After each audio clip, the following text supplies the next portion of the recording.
welcome to today's episode. My name is Sanjeev Welling, CEO and co-founder of Avira Digital. At Avira, we specialize in helping life sciences organizations transform their medical affairs through the digital platforms, integrated evidence strategy, AI-powered insights. I'm excited joined today by Harsh Narula, who's a director of data analytics and AI at Merck, who truly sits at the intersection of technology and enterprise transformation. Harsh is a seasoned data and AI leader with over 15 years of experience spanning across cloud strategies, big data, advanced analytics, generative AI. And over his career, he has held a leadership role at Microsoft, Databricks, and now at Merck, where he's helping to drive the company's strategy and enterprise-wide adoption of AI, ML, generative AI. So he's recognized for something I think we all will appreciate in this discussion, and the ability to bridge the business outcome, technical execution, turning complex data and the cloud challenging into scalable, business-ready solution. So Harsh, would love our listeners to hear directly from you. Could you please introduce yourself, sharing your background and the current role? Sure. And thank you, Sanjeev, so much for having me here and for the warm welcome. Appreciate that. Hey, everyone. Nice to meet you. So, as Sanjeev mentioned, Harsh Singh, I currently am a director for data and AI at Merck. I spent my career working in data. I started working on Oracle databases fresh out of college. And then I've spent over half my career at Microsoft, where I was focused on first databases and then cloud-based big data analytics. That's when cloud just took off. Pivoted to large-scale cloud-based data and AI. Spent a long time at Databricks, and now I'm at Merck. Really nice to meet everybody. And again, thank you for having me, Sanjeev. Fantastic. Harsh, as you are an AI and data leader and working across various transformational projects, the organization are shifting,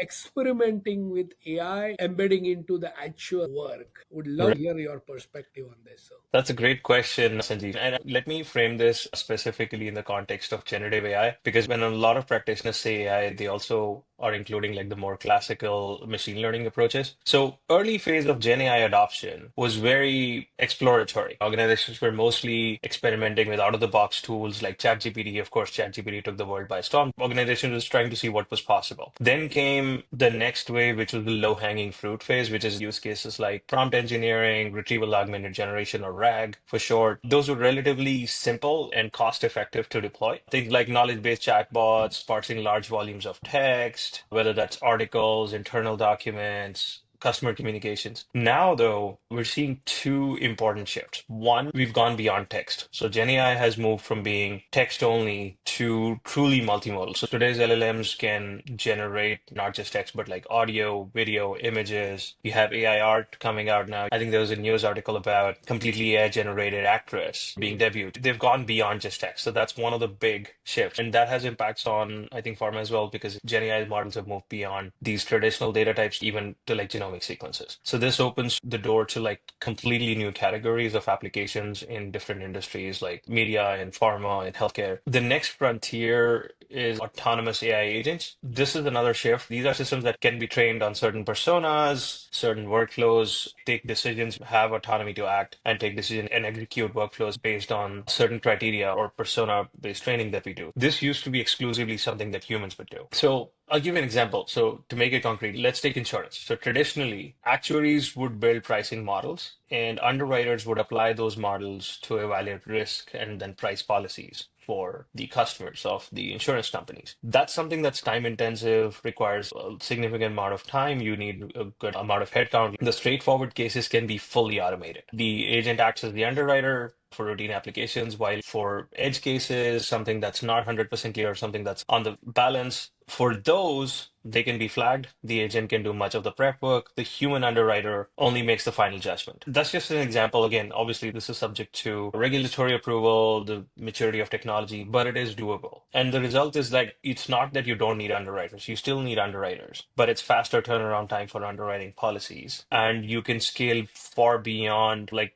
you can do a lot more with a lot less domain experts. So that means that you can process a higher volume of applications in the same amount of time using AI agents. So I guess the shift for me is let's try this out. That was what we started with, but now it's let's embed AI into the fabric of how we operate, like into our workflows, into how we do things, into core workflows of our business. So I think that's where the big change is that I see. And Harsh, as you mentioned, try it out and then embed, right? My Hmm. next questions in this direction goes to you, scaling beyond the pilot, right? Many companies struggle to Hmm. scale the AI beyond their isolated pilots. So much billions of dollars getting spent across the industries. What are the key factors as you're transforming for the largest enterprises, I would say? What are the factors that helps to move from those fragmented tool kind of approach, the pilot try it out Hmm. approach, the more connected or integrated AI ecosystem? That's a great question, and you're absolutely right. So most organizations tend to get stuck in like pilot purgatory, if you will, where they test something interesting in a corner of the business, but it doesn't really scale to production level. In fact, if I'm not wrong, there was a recent MIT study that showcased that 95% of Gen AI pilots do not scale or they fail to move forward. They fail or they're not successful in production. And the number one reason I think is fragmentation. So fragmented data, fragmented tools, and fragmented priorities. That's one of the big reasons. Another factor which I think is starting to change now is that companies often greenlight Gen AI projects that sound exciting or they come from a critical area of the business, a highly visible area of the business. But just because a project is a part of a critical area doesn't mean that it's the right fit for Gen AI. The best results come when you're more disciplined about matching the problem to the technology. So what does it take to get out of pilot purgatory? Here are a few things that I could think of. One, unified data foundation. So you cannot scale AI without connected data. That doesn't always mean that you need to have one giant system, but it does mean that you need integrated data pipelines, you need clear lineage, you need auditability, and ideally a single source of truth for your production data. So metadata management, master data management, these become critical in this context because if your foundation is shaky, then no AI model is going to be able to succeed in production based on that data. So that's one. Second one is strong governance. Governance often sounds like red tape, but it's all about trust. So having the right policies for data quality, for security, privacy, explainability of your models and responsible use. That's critical. So it means you need to monitor outputs for bias or drift, have clear accountability for decisions made with AI. And without governance, you end up with some really cool, like clever pilots, but that cannot be deployed in a regulated or an enterprise environment. So that's number two. Third one, prioritize the right use cases. Just because a project, I mentioned this, is coming from a critical part of the business doesn't mean it's the right fit for GenAI. So one of the biggest mistakes is chasing these flashy use cases. And the reality is many of these can be solved more effectively with classic ML or even traditional automation. So it's important to make that differentiation, be smart about it. When you're looking to scale, focus on use cases where GenAI has a clear incremental value, such as helping synthesize unstructured content. This is a space where GenAI is taking off rapidly, or enable natural language interfaces, which we were not able to do before, or automate reasoning over large knowledge bases, things like that. Another one is don't force GenAI into areas where you can do it with a simpler technology or more traditional technology. So that way you're not wasting resources, you're not wasting time and effort on a pilot that you know is not going to be very successful in production. The last one is have open interoperable technology Mhm. landscape. So this is a very common thing that happens. A lot of the Gen AI solutions out there today, either they look like easy buttons. So very good demos, slick demos, rapid pilots, quick wins. But in a lot of cases, they only handle one narrow task really well, or they may just be like a wrapper on standard Gen AI utilities, which becomes an easy value trap. Or it may be a really good Gen AI platform, but it requires you to print your entire landscape over, lock into their proprietary system for end-to-end data and AI capabilities. Now, that's fine for a proof of concept. But in a large enterprise with a decentralized landscape, think OLTP systems, data warehouses, you need modular interoperable solutions that can integrate into your ecosystem, into your architecture. So that way you're not rebuilding everything just to take the pilot to production. So I've seen a few examples of these situations where this exact point was hit. When you get to that point, then you're like, okay, fine. Taking this pilot to production is simply not feasible because we cannot revamp our entire landscape. So these are things that you should consider before you even go into a pilot level with Gen AI use cases. So yeah, those are some of my notes on how to avoid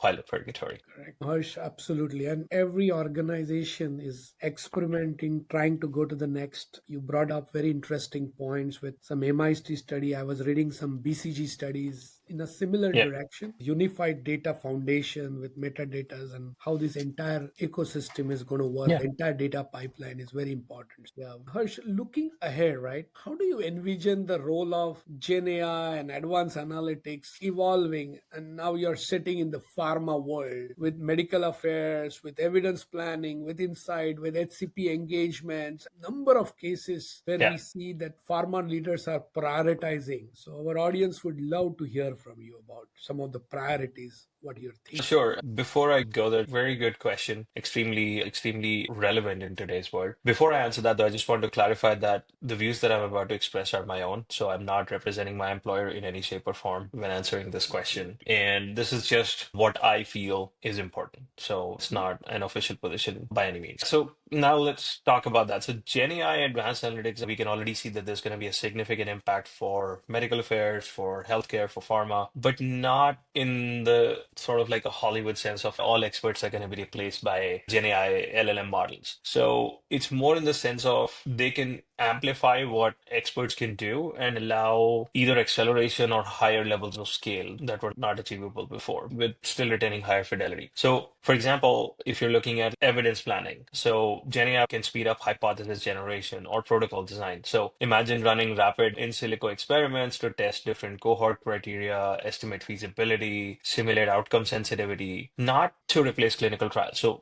there are strict regulations around how you try out medicines with clinical trials, with FDA. That's not going away. But the idea is to then make your clinical trials a little bit more targeted. You make sure that you're targeting the right biomarkers, you're targeting the right population demographics, you're targeting people who are vulnerable where certain conditions are likely to manifest. So you're doing all of that to make sure that the clinical trial stays relevant. You're not trying a medication or a therapy for a target group that won't benefit from it. Because at the end of the day, that's something that you want to avoid completely. So basically, you can combine real world evidence, claims, EHR data to prioritize where that evidence will have the most impact. Another one is insights mining. So AI can move beyond just keyword search to truly semantic context and semantic synthesis. So instead of sifting through a lot of papers, reports, HCP notes, teams can get concise, evidence-weighted trend detection and early safety or efficacy signals. So this includes social and digital listening. AI can help identify changing treatment patterns or emerging clinician questions in near real time. So that's another one. So on HCP engagement, again, you can have far more personalized, scientifically rigorous interactions. GenAI can help you rapidly generate tailored content, slide deck summaries, comparative evidence briefs. So these can then be reviewed and approved by medical experts. Now, again, I want to caveat this. There have been some evidence of LLMs hallucinating. So there is still an element of safety and oversight needed in this regard. But as the LLMs get better, you will see the accuracy numbers go up, is my expectation. Now, across all of these, the common themes are like multimodal capabilities, RAG and curated knowledge areas, agentic workflows. So what leaders should prioritize now, coming back to the second part of your question. I think I touched on these in the last question, but first, data foundation and interoperability. Invest in clean, linked sources of truth, whether that's clinical, whether that's safety, publications, and metadata. So your models are well-rounded, reliably grounded. Governance and validation frameworks. So define how models are validated, how outputs are attributed, how to maintain auditability for regulatory scrutiny, put human in the loop checkpoints where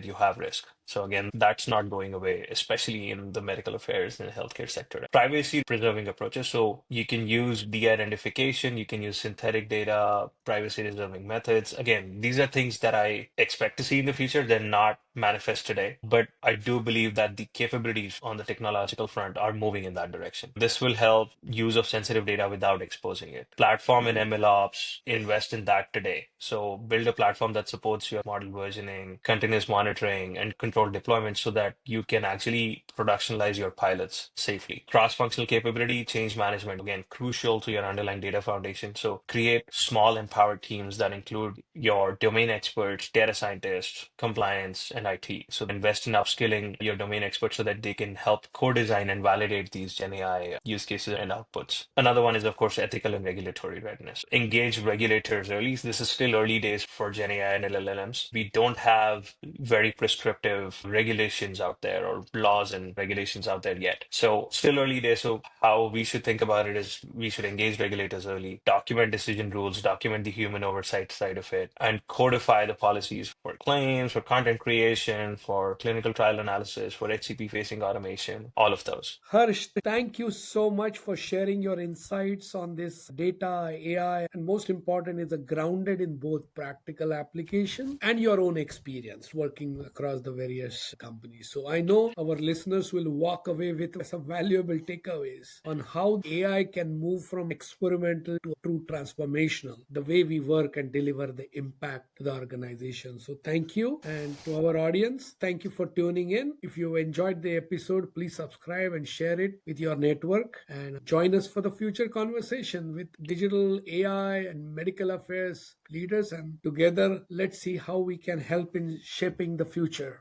of pharma. Thank you so much, Sanjeev. Thanks for having me and really enjoyed the conversations, very pertinent questions. And yeah, thank you so much.